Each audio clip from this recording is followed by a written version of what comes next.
क्या आपने कभी सोचा है कि हम बूढ़े क्यों होते हैं? क्या कोई ऐसी टेक्नोलॉजी डेवलप हुई है जिससे बूढ़े होने की गति को कम किया जा सके? क्या हम बूढ़े से वापस जवान हो सकते हैं? चलिए चलते हैं एक रोमांचक सफर में जिसमें हम इन सभी सवालों का जवाब ढूंढेंगे। नमस्कार, मैं हूं शिवम कुमार और आप देख रहे हैं दिल्ली कल्चर। हम बूढ़े क्यों होते हैं? क्या कोई ऐसी दवा है जिससे हम हमेशा जवान रहें? ऐसे ही कई सवाल हमेशा से ही लोगों की जिज्ञासा का विषय रहा है। वैसे तो उम्र बढ़ने की कई सारे आंतरिक और बाहरी लक्षण हो सकते हैं, लेकिन हमारी उम्र पर ज़्यादा प्रभाव आंतरिक लक्षणों का ही होता है। जैसे जैसे हमारी उम्र बढ़ती है, हमारे हृदय के काम करने की क्षमता घटती जाती है। हमारे खून यानी रक्त द्वारा ऑक्सीजन धारण करने की क्षमता भी घट जाती है। अस्थि मज्जा यानी बोन मैरो द्वारा रेड ब्लड सेल्स यानी खून बनना कम हो जाता है। हमारे फेफड़े में कम ऑक्सीजन जमा हो पाती है। जीभ में टेस्ट रिसेप्टर जिससे हम स्वाद लेते हैं वह भी कम हो जाता है। नज़र और याददाश्त का कमजोर होना, नींद में बदलाव आना, ये तो बहुत आम बात हो जाती है। यह सब समझने के बाद भी हमारे मन में एक सवाल अब भी है कि आखिर ये सब होता क्यों है? क्यों क्यों क्यों? इसको समझने के लिए हमें जीव विज्ञान का सहारा लेना पड़ेगा। हमारे शरीर की संरचना बहुत छोटे छोटे कण, जिसे हम सेल या फिर कोशिका भी कहते हैं, इनसे मिलकर हुई है। हमारे शरीर का हर हिस्सा, चाहे वो हमारे बाल हों, लीवर हों या फिर दिल, ये सभी के सभी सेल से मिलकर तैयार हुए हैं। जब हम इस कोशिका को और पास से देखते हैं तो हमें पता चलता है कि कोशिका के अंदर और भी छोटे छोटे पदार्थ मौजूद हैं, जो आप अपनी स्क्रीन पर साफ साफ देख सकते हैं। एक कोशिका सामान्य तौर पर सेल मेम्ब्रेन, साइटोप्लाज्म और न्यूक्लियस से मिलकर बनी होती है। कोशिका का सबसे महत्वपूर्ण अंग न्यूक्लियस यानी केंद्रक ही होता है, क्योंकि यह ही सेल को उसके कार्य के बारे में बताता है और सेल द्वारा किए गए कार्य का निर्देशन भी यही करता है। जिस तरह हमारे शरीर में मस्तिष्क की आवश्यकता होती है, उसी प्रकार सेल में न्यूक्लियस की आवश्यकता भी होती है। जब हम न्यूक्लियस को पास से देखते हैं तो हमें पता चलता है कि न्यूक्लियस के अंदर न्यूक्लियोप्लाज्म, जो एक चिपचिपा पदार्थ होता है, और क्रोमोसोम भी पाए जाते हैं। और जब हम इस क्रोमोसोम को खोलते हैं तो यह धागेनुमा रूप में खुलता है, जिसे हम जीन या फिर डीएनए भी कहते हैं। हमारे बूढ़े होने का राज क्रोमोसोम में ही छुपा है। मानव के शरीर में 23 पेयर ऑफ क्रोमोसोम पाए जाते हैं और हर क्रोमोसोम के अंतिम छोर पर टेलोमियर्स होता है, जिसे इस फोटो में लाल रंग से दर्शाया गया है। टेलोमियर्स नॉन कोडिंग डीएनए की एक लंबी चेन से मिलकर बना होता है, जो क्रोमोसोम्स को प्रोटेक्ट करता है।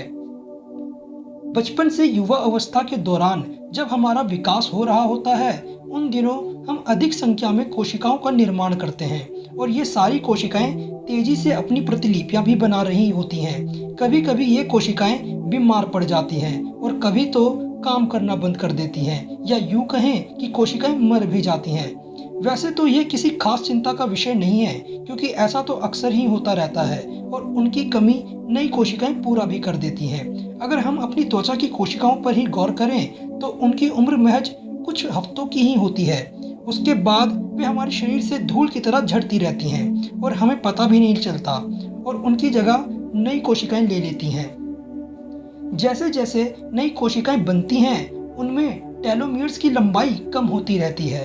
इसके कारण अब नई कोशिकाएं पहले के मुकाबले कम बनती हैं, लेकिन कोशिकाओं की मरने की गति तेज हो जाती है और हम बूढ़े होने लगते हैं। और एक समय ऐसा आता है कि टेलोमियर्स पूरी तरह खत्म हो जाते हैं और फिर नई कोशिकाएं ना बनने के कारण हमारी मृत्यु भी हो जाती है। जब हमारे शरीर में नई कोशिकाएं का बनना बंद हो जाता है तो हमारे शरीर के बहुत से अंग कमजोर पड़ जाते हैं, और इन सब की वजह सिर्फ एक ही है, टेलोमियर्स का छोटा आकार। अगर हम किसी तरह क्रोमोसोम के अंतिम छोर पर उपस्थित टेलोमियर्स की लंबाई को बढ़ाने में सक्षम हो जाते हैं तो हम सदा के लिए जवान हो सकते हैं, और इसके साथ ही बूढ़े लोगों को भी जवान कर सकते हैं, और इस प्रक्रिया को डी एजिंग भी कहा जाता है। अब अगला सवाल यह आता है कि क्या अभी तक ऐसी कोई टेक्नोलॉजी डेवलप हुई है? अगर आप मार्वल के फैन हैं तो आपने कैप्टन अमेरिका मूवी जरूर देखी होगी। कैप्टन अमेरिका की मूवी में कैप्टन अमेरिका को एक ऐसा डोज दिया जाता है जिससे वो हमेशा के लिए जवान हो जाता है। मुझे ये आपको बताते हुए बेहद ही खुशी हो रही है कि यह असल ज़िंदगी में भी हो रहा है। इज़राइल के टेल अवीव यूनिवर्सिटी के साइंटिस्टों ने एज को रिवर्स करने का तरीका खोज निकाला है। इस रिसर्च को इम्पैक्ट जर्नल की एजिंग मैगजीन में प्रकाशित किया गया है, जिसके मुताबिक उन्होंने एक हाइपरबोरिक ऑक्सीजन चैम्बर बनाया है और क्लिनिकल ट्रायल के लिए 35 लोग जिनकी उम्र 64 वर्ष थी उन्हें लिया गया है। उन लोगों को कोई गंभीर बीमारियां नहीं थी और इस क्लिनिकल एग्जामिनेशन को इजराइल की शामिर मेडिकल सेंटर में किया गया है।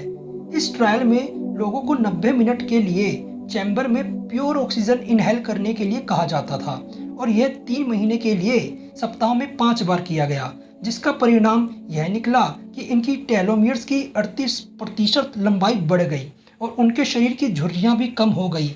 उनके शरीर के अंग जो पहले कमजोर थे अब स्वस्थ हो गए थे और अब वह 25 साल पुराने जैसे लग रहे थे।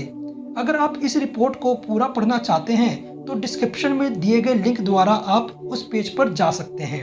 लेकिन इस एक्सपेरिमेंट को अभी कोई लाइसेंस नहीं मिला है क्योंकि सभी लोगों की मेडिकल कंडीशन अलग होती है और प्योर ऑक्सीजन हमारे शरीर के लिए हानिकारक भी हो सकता है। इसलिए इस एक्सपेरिमेंट को दोहराना खतरे से खाली नहीं। अगर आपको वीडियो अच्छी लगी तो लाइक कीजिए और चैनल पर पहली बार आए हैं तो सब्सक्राइब कीजिए ताकि ऐसी ही वीडियो आपको हमेशा मिलती रहे।